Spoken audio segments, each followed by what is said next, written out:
Good morning. நம்ம காஷ்மீர் ட்ரிப்போட 9வது நாள் இருக்கோம். மாமா பாருங்க பிஸியா இருக்காரு. என்ன மாமா? ஆமா, ரொம்ப பிஸி. அப்புறமா பேசுவோம். 11:30 மணி ஆயிடுச்சு எந்திரிக்கிறதுக்கு. நீங்க போன வீடியோ பார்த்தவங்களுக்கு தெரிஞ்சிருக்கும் எத்தனை மணிக்கு நாங்க தூங்கணும், எங்கெல்லாம் நைட் எல்லாம் அலைஞ்சோம் அப்படின்னு. மூர்த்தி வந்து அங்க வெயிட்டிங் ஹால் இருக்கும்போது மிஸ் ஆயிருந்தாரு. அதுக்கு ரீசன் இதுதான். மூர்த்தியோட ரிலேட்டிவ் வந்து டெல்லியில இருக்கிறாங்க. ஸோ எங்களுக்காக போய் சமைச்சு மலையிலே போய் எடுத்துட்டு வந்தாரு. ஸோ அவருக்கு வந்து எங்களது குழுவின் சார்பாக நன்றியை தெரிவிச்சுக்கிறோம். பிரேக்ஃபாஸ்ட் வந்து சாப்பிட்டுருவோம். சாப்பிட்டு அப்புறம் கண்ணி பண்ணுவோம். பிரேக்ஃபாஸ்ட் எல்லாம் முடிஞ்சது. பாய்ஸ் எல்லாம் அடுத்த ப்ராஜெக்ட்டுக்கு ரெடி ஆயிட்டாங்க. என்ன மூர்த்தி? தூங்க போறீங்களா? சசி அடுத்து தூங்க போறோமா? சீட்டு மாமா பாரு கரெக்டா சொன்னாரு. நெக்ஸ்ட் நம்ம வந்து கார்ட்ஸ் விளையாட போறோம். கண்ணி பண்ணுவோம் வாங்க. 6 hours later. ஹாய் கைஸ், மத்திய பிரதேஷ் லிட்டர்ஸை வந்து தாண்டிட்டோம். டைம் பார்த்தீங்கன்னா 6:30. நாங்கள் கொஞ்சம் நேரம் கார்ட்ஸ் விளையாண்டுட்டு அப்படியே படுத்து தூங்கிட்டோம். நல்ல டயர்ட். லஞ்சே நாங்கள் இப்போ தான் சாப்பிட்றோம். மூர்த்தி வந்து எங்கள் அத்தை வீட்டிலேருந்து சாப்பாடு எடுத்துகிட்டு வந்திருந்தோம். அதுதான் வந்து ஓப்பன் பண்ணியிருக்கோம். இங்கே பாருங்க, ரைஸ் வித் மட்டனை செஞ்சு எங்களுக்காக கொடுத்து விட்டாங்க. மூர்த்தி எங்களோட நன்றியை தெரிவிச்சிருங்க. சரி, லஞ்சு சாப்பிட ஆரம்பிச்சிருவோம். A few inches later. சாப்பிட்டு முடிச்சுட்டு ஜாலியாக கொஞ்ச நேரம் பேசிட்டு இருந்தோம். இங்கே வந்து ஆர்மி பீப்புள் எல்லாம் வந்திருக்காங்க. காஷ்மீர்லேருந்து வந்தவங்கலாம் நம்ம கூட வந்தாங்க. அவங்களோட ரொம்ப நேரம் டைம் ஸ்பெண்ட் பண்ணோம். அவங்களோட பேசுனதெல்லாம் வீடியோ எடுக்க முடியாது. ஸோ அதனால் அவங்க வந்து வீடியோ கவர் பண்ணல. டைம் பார்த்தீங்கன்னா 10:20. எந்த இடத்த வந்திருக்கிறோம் அப்படின்னு சொல்லி பார்த்தீங்கன்னா நாக்பூர். இங்கே வந்து பார்த்தீங்கன்னா 5 நிமிஷம் வந்து நிற்கும். வர வழி ஃபுல்லும் பார்த்தீங்கன்னா பச்சை பசேல்னு நல்லா இருந்துச்சு. பகல் டைமில் நல்லா பார்த்துட்டு வந்தோம். நைட்டானது எதுவும் பார்க்கறதில்ல. பட் அந்த ஆர்மி பர்சனோட பேசுனதுல நிறையா விஷயம் தெரிஞ்சுக்கிட்டோம். பார்டரில் என்ன நடக்குது, என்ன மாதிரி விஷயம், எப்படியெல்லாம் இங்கே கஷ்டப்படுறாங்க அப்படிங்கிற விஷயம் நிறையா தெரிஞ்சுக்கிட்டோம். இதுக்கடுத்தா பார்த்தீங்கன்னா நம்ம மக்களும் மாப்பிள்ள எல்லாம் தூங்கிட்டாங்க. முழிச்சிருக்கிறதெல்லாம் யாருன்னு பார்த்தீங்களா, நான், கவி, சசி, மூர்த்தி தான். நம்மளும் படுக்கலாம். படுத்துட்டு காலையில் எந்திரிச்சு கண்ணி பண்ணலாம். The next morning. Hi friends, good morning. நம்ம ட்ரிப்போட 10வது நாளில் எந்திரிச்சிருக்கோம். டைம் பார்த்தீங்கன்னா காலையில் 8:45. எங்கே வந்திருக்குன்னு பாருங்க, விஜயவாடா. பாருங்க எப்படி இருக்குன்னு பாருங்க. விஜயவாடா ரயில்வே ஸ்டேஷன் பக்கத்துலேயே பார்த்தீங்கன்னா ஏதோ ஒரு கோயில் ஒன்று இருக்கு. யாரோ ஒருத்தர் மொபைல் கீழே போட்டாரு. எனக்கு தெரிஞ்சு என்கொயரி வச்சு தான் ட்ரெயின் ஸ்டார்ட் பண்ணுவாங்கன்னு நினைக்கிறேன். ட்ரெயின் வந்து ஸ்டார்ட் ஆயிடுச்சு. ஃபர்ஸ்ட் டைம் இத்தனை வருஷம் நான் ட்ரெயின் ட்ராவல் பண்ணதில் செயின் புல் பண்ணி நான் பார்த்ததே இல்லை. பட் ஒருத்தர் மொபைல் கீழே போட்டதுனால அவர் செயின் புல் பண்ணி கீழே இறங்கி வேக வேகமாக எடுத்துகிட்டு மேலே ஏறிட்டாரு. என்னதான் இறங்கி வந்து செக் பண்ணாரு. செக் பண்ணிட்டு ஏதோ சொன்னார். சொன்ன உடனே ட்ரெயினை வந்து ஸ்டார்ட் பண்ணிட்டாங்க. இங்கே பாருங்க, விஜயவாடா ரயில்வே ஸ்டேஷன்லேருந்து கொஞ்சம் தூரத்துலேயே ஒரு ஆறு வந்துடும். பயங்கரமாக இருக்குங்க. ஆறுலேயே பார்த்தீங்கன்னா இந்த ஓரத்தில் பார்த்தீங்கன்னா நிறைய படிக்கட்டு இருக்கும். அதே மாதிரி அந்த லாஸ்ட்லேயும் படிக்கட்டு இருக்கும். பட் ரொம்ப நேரம் போகும். அங்கே ஆப்போசிட்டில் ட்ரெயின் போகிறது பாருங்களேன். ஆக்சுவலி இந்த இடத்துல தான் நம்ம வந்து மொபைலெல்லாம் வச்சுட்டு இருந்தோம்னா ஜாக்கிரதையாக இருக்கணும். இங்கேருந்து தடியில் அடிச்சிருவாங்க. அடித்து மொபைல் கொடுங்கறது இந்த வேலையெல்லாம் நடத்துவோம். இந்த மாதிரி பிரிட்ஜில் வரும்போது ஜாக்கிரதையாக இருக்கணும். ட்ரெயின் நிறுத்தினா இறங்கி குளிச்சுட்டே போகலாங்க. இங்கே பாருங்க, தண்ணீர் அப்படியே கம்மியாக தான் வருது. இங்கே பாருங்க ஸ்டெப்ஸ், எவ்வளோ ஸ்டெப்ஸ் இவ்வளோ தூரம் நல்லா அகலமா வருது. நம்ம பாய்ஸ் சாப்பிட உட்காந்துருப்பாங்க பாருங்களேன் நம்ம வரதுக்குள்ள. மாமா என்ன மாமா சின்ன பசங்களோட்டு இப்படி சாப்பிட்டுட்டு இருக்கிறீங்க?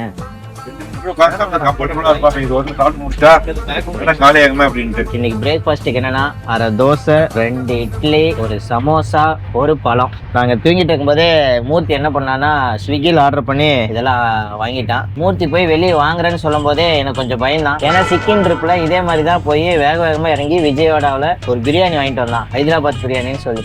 நாங்களும் அவசரப்பட்டு சாப்பிட்டோம். சாப்பிட்டு போனதுக்கு அப்புறம் தான் தெரியும் 10-15 நாளா நிக்காம எல்லாருக்குமே மினிமம் 5 கிலோ to 6 கிலோ அந்த ரேஞ்சில் வெயிட்லெஸ் ஆச்சு. அதனால தான் சொன்னேன், தயவு செய்து விஜயவாடாவில் மட்டும் இறங்கி எதுவும் வாங்கிறாதா அப்படின்னு சொல்லி சொன்னேன். காலையிலேயே நாங்க இருக்கிறதுனால பிரியாணி கிடைக்கல. அதுக்கப்புறமே இன்னொன்று இருக்கு. இங்க பாருங்க மாமா, இது என்ன மாமா? பிரேக்குங்களா? ஏன் மாமா புக்கு படிக்கும் போது ஏதாவது ரிலாக்ஸா இருக்கிறக்காங்களா?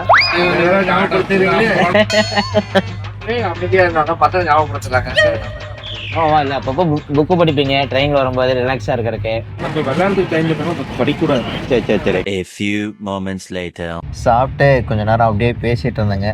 அதுக்கப்புறம் மறுபடியும் நல்லா டயர்ட், நல்லா படுத்துட்டோம். நைட்டு சரியா தூக்கல, அதனால ஒன்றும் முடியல. இன்னைக்கு டே ஃபுல்லுமே தூங்கிட்டே தான் இருக்கிறோம்.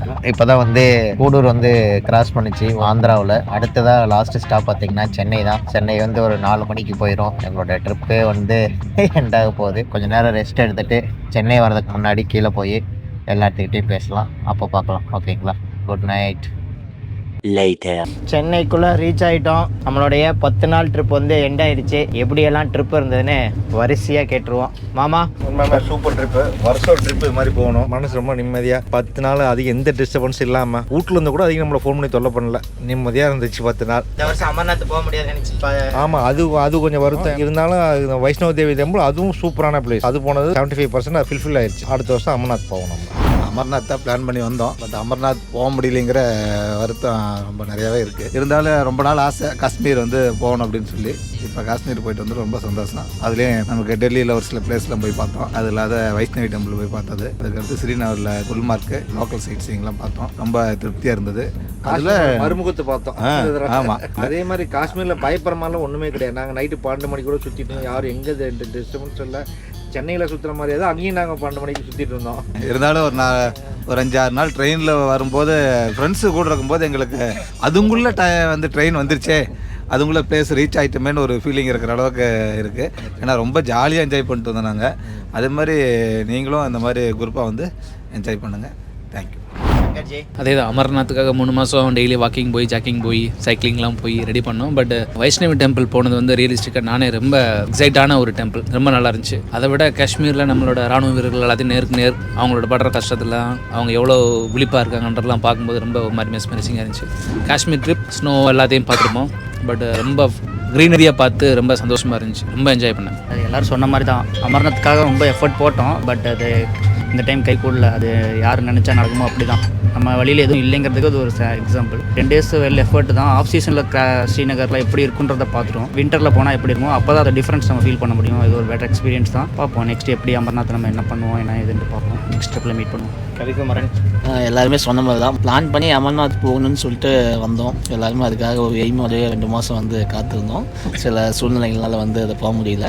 சசி சொன்ன மாதிரி தான், ஆண்டவன் நினச்சா தான் அது நடக்கும். ஆனால் எல்லாத்துக்கூடையும் சேர்ந்து போனது ரொம்ப மகிழ்ச்சியாக சந்தோஷமாகவும் இருந்துச்சு.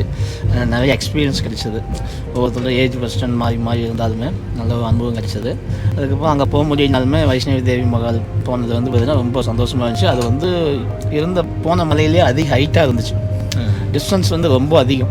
நம்ம 1700 மீட்டர்ஸ் மேலே போனோம். 12 கிலோமீட்டர்ஸ் மேலே டிஸ்டன்ஸ் போனது நல்ல ஒரு நினைவுகளாக இருந்துச்சு. நல்ல ஒரு எக்ஸ்பீரியன்ஸு. அதுக்கப்புறம் காஷ்மீர் வந்து பார்த்திங்கன்னா இதுக்கு முன்னாடி வந்ததில்லை. இதுதான் ஃபஸ்ட் டைம் வந்தோம். எல்லாத்துக்கூடையும் நம்ம ஃப்ரெண்ட்ஸோட மாமா சொன்ன மாதிரி ஃப்ரெண்ட்ஸோடு சேர்ந்து வர மகிழ்ச்சியே தனி. அது வந்து என்றைக்கும் மறக்க முடியாது. திரும்ப இதே மாதிரியே வந்து எல்லாருமே போகணுங்கிறது விருப்பம். நீங்களும் எல்லாருமே இந்த மாதிரி ஃப்ரெண்ட்ஸோடு பிளான் பண்ணி வாங்க. அந்த இடத்துல இருக்கும்போதே எல்லாத்துக்கும் ஒரு கஷ்டம் துன்பங்கள் எல்லாமே மறைஞ்சிருது.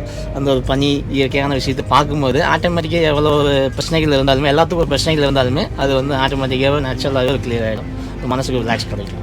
ஓகே சார், ரயில்வே எம்ப்ளாயி சொல்லுங்கள். நல்ல ஒரு எக்ஸ்பீரியன்ஸு. மேக்ஸிமம் நிறைய தடவை நிறைய பிளான் ட்ரிப்பு நிறைய போயிருக்கேன். ஆனால் இந்த தடவை நம்ம எப்பயுமே நம்ம காலேஜ் ஃப்ரெண்ட்ஸோட அது போகிறது அது ஒரு தனி என்ஜாய்மெண்ட்டு. இந்த தடவை எங்களுக்கு புதுசாக 2 மாமா கிடச்சிருக்காங்க. ஒரு புது சொந்தம் கிடச்சிருக்கு. உண்மையாக சொல்ல போனால் ஃப்ரெண்டை மீறின ஒரு உறவுகளோட தான் என்ன மச்சி அப்படி இருந்தால் மாமா என்ன மாப்பிள்ளை அப்படி தான் கூட்டுக்கிட்டு நல்லா ஒரு ஹெல்த்தியாக நல்லபடியாக சூப்பராக போயிட்டு வந்திருக்கிறோம். நீங்களும் கண்டிப்பாக பிளான் பண்ணுங்கள். சுரேஷ் அதுக்கான முயற்சி செய்வார். நீங்கள் அவர்கிட்ட கேட்டுக்கிட்டு கண்டிப்பாக நீங்கள் வந்து பிளானை சக்ஸஸ்ஃபுல்லாக போயிட்டு வாங்க. காஷ்மீர் நாங்கள் அதோட மறுமுகத்தை உங்களுக்கு காட்டியிருப்போம்னு நினைக்கிறேன். பார்த்து என்ஜாய் பண்ணுங்கள். சீசனில் போங்க. இதை விட செம்மையாக இருக்கும். நல்லா என்ஜாய் பண்ணலாம். எல்லாரும் சொல்லிட்டாங்க. நான் புதுசாக சொல்கிறக்கு ஒன்றும் இல்லை. கிட்டத்தட்ட 10 நாள் 1ஆம் தேதி ஸ்டார்ட் பண்ணோம். 10ஆம் தேதி வந்து நம்ம வந்து முடிக்கிறோம். யாருக்குமே இந்த 10 நாள் கிடைக்கிறதுங்கிறது ஒரு பாகியம் தான். ஒரு காலேஜ் படிக்கும்போது ஸ்கூல் படிக்கும்போதுங்கிறது ஒரு விஷயமே இல்லை. நமக்கு நார்மலாகவே லீவ் கிடைக்கும். ஒன்ஸ் நம்ம வந்து ஒரு ஒர்க்குக்கு போயிட்டோம் அப்படின்னா 10 நாள் கிடைக்காது. ஸோ நாங்கள் அமர்நாத்துக்காக பயங்கர ப்ரிப்பரேஷன். நாங்கள் எப்படின்னா கரெக்டாக அட்டாக் நடக்குது. பகல்காமில் நடக்கிற அன்னைக்கு ஒரு 2 நாளைக்கு முன்னாடி பிளான் பண்ணுறோம். எல்லாம் பிளான் பண்ணிட்டோம் கண்டிப்பாக போகணும்னு. பட் அட்டாக் நடந்த உடனே ஒரு பேக் அடிக்கலாமான்னு ஒரு யோசனை. பட் எப்படி இருந்தாலும் நம்ம போவோம் அப்படின்னு சொல்லிட்டு அட்டாக் நடந்த அடுத்த நாள் தான் நாங்கள் ரெஜிஸ்டர் பண்ணுறோம். ரெஜிஸ்டர் பண்ணி பார்த்தீங்கன்னா இடையில வந்து தடங்கள் தான். ஒவ்வொரு நாளும் பார்த்தீங்கன்னா அங்கே வந்து ஏதாவது ஒரு இஷ்யூ நடக்குது. இங்கேயும் இறந்தாங்க. ஒரு லேண்ட்ஸ்லைடிங் நடந்தது. க்ளவுட் பஸ்ட் நடந்ததுன்னு சொன்னாங்க. ஸோ இந்த மாதிரி நடந்துட்டு இருந்தது. நாங்கள் ட்ரெயின் ஏறும்போதும் பார்த்தீங்கன்னா 2 நாளாக ஸ்டாப் பண்ணியிருக்குன்னு சொன்னாங்க. பட் அப்போ கூட நினச்சிருந்தா நாங்கள் நிறுத்திருக்கலாம். பட் என்னென்னா 10 நாள் நம்ம லீவ் போட்டோம். என்னன்னாலும் சரி நம்ம வந்து போயிடுவோம். போயிட்டு ஒன்றும் அங்கே என்ஜாய் பண்ணுவோம். அப்படி இல்லைன்னா வேறு பிளேஸ் பார்க்கலாம் அப்படின்னு சொல்லிட்டு பண்ணோம். ஸோ என்னென்னா நம்ம ஒரு ட்ரிப்பு போகிறது வந்து யார் வேணாலும் நம்ம போகலாம். பட் கரெக்டான கேங்கோடு போகணும். அந்த கேங்கோடு போயிட்டு எல்லோரும் ஹாப்பியாக வரணும். நம்ம நிறையா ட்ரிப்பு போயிட்டு ஒரு கஷ்டத்தோடு தான் வருவோம். ஏதாவது சின்ன சின்ன மன கஷ்டங்கள் ஏதாவது வரும். பயங்கர ஜாலி. மாமாலாம் பார்த்தீங்கன்னா பயங்கர கம்பெனி. ஏன்னா நானும் சசி மூர்த்தியும் ஒரே காலேஜ். நாங்கள் எம்சி ஒன்றா பண்ணோம், கவி நானும் யூஜி ஒன்றா பண்ணோம். இவரும் என்னோட மாமா, சசியோட மாமா, சசியோட ஒர்க் பண்ண ஃப்ரெண்டு. ஸோ இப்போ இது எல்லாம் மிங்கிள் ஆகும்போது ஒரே ரேம்பில் இருக்கணும் நம்ம. இல்லைன்னா ஏதோ ஒரு இடத்துல முகசுலி நடக்கும். நான் நிறையா வந்து ட்ரிப் வந்து போயிருக்கேன். ஏதாவது ஒரு சின்ன சின்ன சங்கடத்தோடு வருவோம். பட் இது அவ்வளோ ஹாப்பியாக எங்களுக்கு அந்த 10 நாள் பண்ணு போனதே தெரியல. அந்த அளவுக்கு ஒரு இதுதான் எங்களுக்கு வந்து உண்மையாக வந்து 2 மாமாவுக்கு வந்து நாங்கள் ரொம்ப கடமைப்பட்டிருக்கிறோம். அடுத்ததாக வந்து மூர்த்தி வந்து பார்த்தீங்கன்னா எங்களுக்காக வந்து எங்கள் ரிலேட்டிவ் வீட்டுக்கு போயிட்டு ஃபுட்டெல்லாம் எடுத்துகிட்டு வந்து மிட் நைட்டில் நாங்களாம் கூட போய் வெயிட்டிங் ஹாலில் தூங்கிட்டோம். அவன் பாவம் மழை பெஞ்சிட்டு இருந்தது. அந்த மலையிலேயே போய் ஃபுட்டெல்லாம் எடுத்துகிட்டு வந்து இது பண்ணோம். ஒவ்வொருத்தரும் ஒவ்வொரு பார்ட் வந்து எங்களுக்கு வந்து பண்ணாங்க. பட் இவங்களாம் வந்து நோட்டபுள். எங்களுக்காக வந்து அவ்வளோ நாங்களாம் பார்த்தீங்கன்னா ஜாலியாக என்ஜாய் பண்ணிட்டு இருந்தோம். அவங்க அந்த தூக்கத்தை கெடுத்துக்கிட்டு எல்லாம் பண்ணாங்க. எங்களுக்கு நல்லா என்டர்டெயின் பண்ணது எங்கள் 2 பேர் தான். எனக்கு ஒரே ஒரு ஆசை, கண்டிப்பாக நம்ம அமர்நாத் போகிறோம். நாங்கள் ஆக்சுவலி என்ன இந்த வருஷம் அமர்நாத், அடுத்த வருஷம் கேதார்நாத்னு பண்ணியிருந்தோம். பட் அடுத்த வருஷம் இதே கேங்கில் நம்ம கண்டிப்பாக போயிட்டு வரணும். ஓகேங்களா? சிவன் கண்டிப்பாக அழைப்பார், நம்ம போகிறோம். என்ன மாமா? எனக்கு லீவ் கொடுத்து இந்த லீவ் வந்து ஹாப்பியாக பார்த்துருங்க மேனேஜர் பாபு சாருக்கு ரொம்ப நன்றி. ஏன்னா உண்மையாலுமே வந்து இல்லை மாமா அனுப்பிச்சுடுங்க, அப்பதான் எங்களுக்கு இன்னும் ஜாலியா இருக்கும். என் ஃப்ரெண்ட்ஸ் எல்லாம் எப்பறம் அவனுக்கு லீவ் கிடைக்கும், எப்பறம் லீவ் கிடைக்கும் அப்படின்னு அப்பதான் ஐயோ பாபு சார் எவ்வளோ ஹெல்ப் பண்ணியிருக்காரு அப்படின்னு தோணுச்சு. உண்மையாலுமே நாங்கள் போயிட்டாங்க, நல்லா இருக்கு எப்படி இருக்கு ஃபோன் பண்ணி விசாரிச்சாரு. ரொம்ப happy sir, thank you sir. Actually என்னன்னா இது நமக்கு வீட்லேயும் சரி நமக்கு எல்லாமே வந்து அவங்க ரொம்ப ஹெல்ப் பண்ணாங்க. இவ்வளோ இருக்கும்போது வீட்டில் வேண்டான்னு சொல்லி தான் நம்ம கண்டிப்பாக போக முடியாது. அவங்களே என்கரேஜ் பண்ணாங்க. நிறைய நம்ம ஃப்ரெண்ட்ஸ் வந்து காஷ்மீரில் இருக்கிறியா பார்த்துரு, அமர்நாத் போனீங்கன்னா பார்த்து போயிட்டாங்கன்னு சொன்னீங்க. உண்மையாலுமே உங்கள் எல்லாத்துக்குமே எங்களுடைய நன்றி தெரிவிச்சுக்கிறேன்.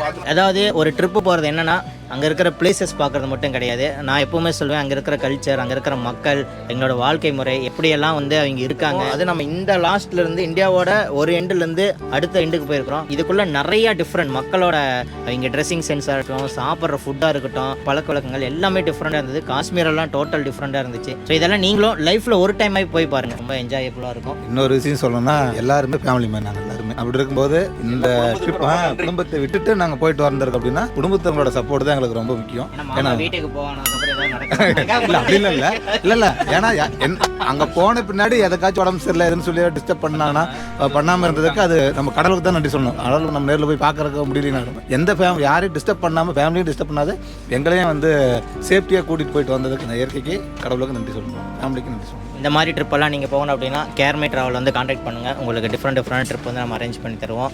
நம்ம சேனலில் வந்து எல்லா வீடியோவும் நீங்கள் பார்த்துருப்பீங்க. இது லாஸ்ட் வீடியோ. உங்களுக்கு பிடிச்சிருந்தா சப்ஸ்கிரைப் பண்ணி லைக் பண்ணுங்கள். எங்களுக்கும் நல்லா சப்போர்ட்டிவாக இருக்கும். அடுத்து இது மாதிரி ஒரு டிஃப்ரெண்டான வீடியோவில் பார்ப்போம். அது வரைக்கும் எல்லாருக்கும் பாய்.